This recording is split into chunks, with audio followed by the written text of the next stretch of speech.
जय श्री राम भक्तों स्वागत है आपका हमारा चैनल देववाणी में। भक्तों, आपको हमारी कथाएं कैसी लगती हैं हमें कमेंट करके ज़रूर बताएं। भक्तों, हमारी कथाओं को लाइक अधिक से अधिक करें, इन्हें शेयर करें और हमारे चैनल को अधिक से अधिक सब्सक्राइब करें। भक्तों, आपसे एक गुजारिश है, हमें इंस्टाग्राम पर फॉलो करें जिसका लिंक डिस्क्रिप्शन में दिया गया है। तो चलिए शुरू करते हैं आज की कथा। जय श्री राम भक्तों, सवालों की श्रृंखला में आप सबका स्वागत है। आज का प्रश्न है, दुर्वासा ऋषि जी के पिताजी का क्या नाम था? अपने उत्तर वीडियो में कमेंट करके अवश्य दें। चलिए आज की कथा श्रवण करते हैं। आज की कथा है पिता का अपने पुत्र से छल तथा सौतेली माँ। आइए कथा श्रवण करें।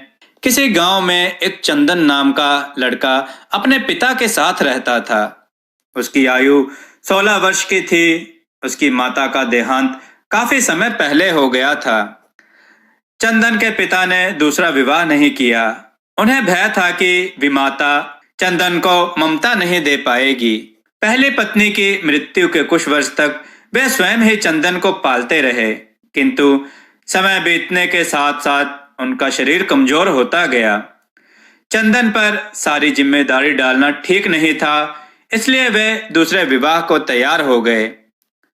गांव वालों ने धूमधाम से उनका विवाह किया।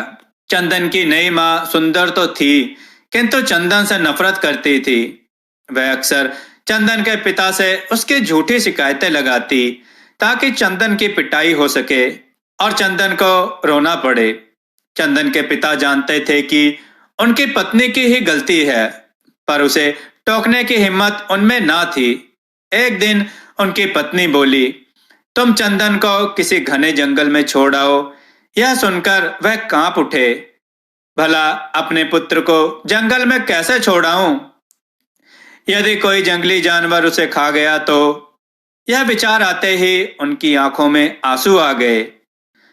चंदन की सौतेली माँ रस्सी दिखाकर बोली, यदि उसे जंगल में ना छोड़कर आए मैं फांसी लगा लूंगी और तुम्हें सजा हो जाएगी।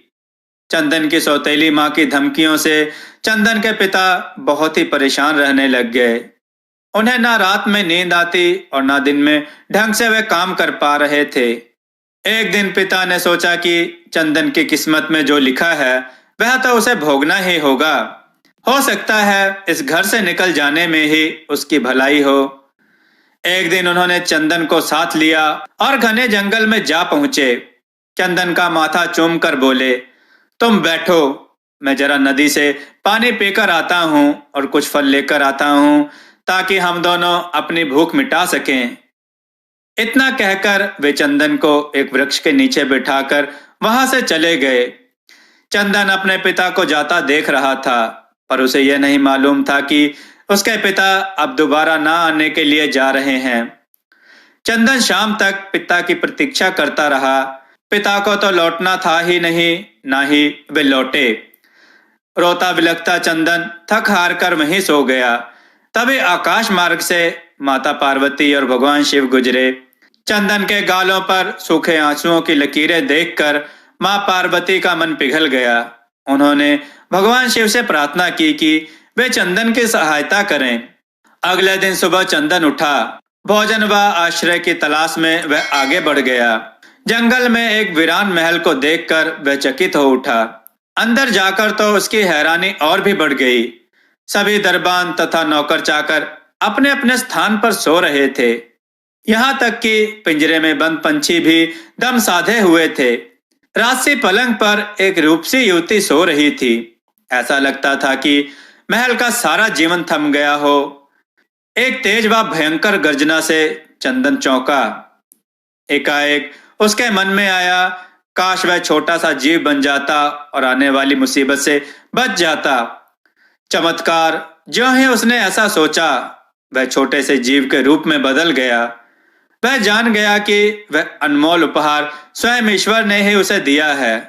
उसमें अपना रूप बदलने की अद्भुत शक्ति आ गई थी। उसने आड़ में से देखा कि एक विशाल राक्षस महल में प्रवेश किया। उसने बिस्तर के पास पड़ी हुई एक छड़ी से युवती को छुआ। वह उठ बैठी। सारे महल का जीवन लौट आया। पंछी चहचहाने लगे। नौकर चाकर चुपचाप अपने काम में जुट गए। राक्षस ने भरपेट भोजन किया। वह रूपसी युवती सिर झुकाए बैठी रही। राक्षस ने कहा, मुझसे शादी करोगी? युवती कुछ ना बोली। फिर राक्षस ने दोबारा उससे आग्रह किया, क्या वह मुझसे शादी करेगी? युवती ने घृणा भरे स्वर में उत्तर दिया, एक राजकुमारी की शादी राक्षस से कभी नहीं हो सकती। तुम यह ख्वाब लेना सदैव भूल जाओ और इस महल को छोड़कर कहीं और चले जाओ। राक्षस ने फिर सारे महल को जादुई नींद में सुला दिया। चंदन अपनी छिपी शक्ति पहचान चुका था। वह अपने असली रूप में वापस आ गया। उसने छड़ी से उस राजकुमारी को जगा दिया। वह पहले तो चंदन को देखकर डर गई, किंतु चंदन के मीठे स्वर ने उसे आश्वस्त किया। राजकुमारी के सामने ही चंदन ने छड़ी के 2 टुकड़े कर दिए। उसने अपनी शक्ति के बल पर सेना मंगवा ली। दरवाजे पर सेना तैनात की। राक्षस लौटा तो महल की रौनक देखकर क्रोधित हो उठा। सेना ने तीरों की बौछार से उसे छन्नी कर दिया। चंदन ने राक्षस को मरा जानकर लौटना चाहा तो राजकुमारी प्यार से बोली, आप यहीं रहें और छोटे से राज्य का निर्माण करें। इस राज्य को वैभवशाली बनाएं। आपके रहने से यह राज्य हमेशा चहकता रहेगा, क्योंकि आपने इस राज्य को उस राक्षस से मुक्ति दिलाई है। आप इस राज्य के असल स्वामी हैं। कुछ ही दिनों में चंदन और राजकुमारी विवाह बंधन में बंध गए। चंदन की कार्य कुशलता से राज्य उन्नति करने लगा। इतना सब होने पर भी वह अपने माता पिता को नहीं भूला था। वह अपने पिता के पास गया।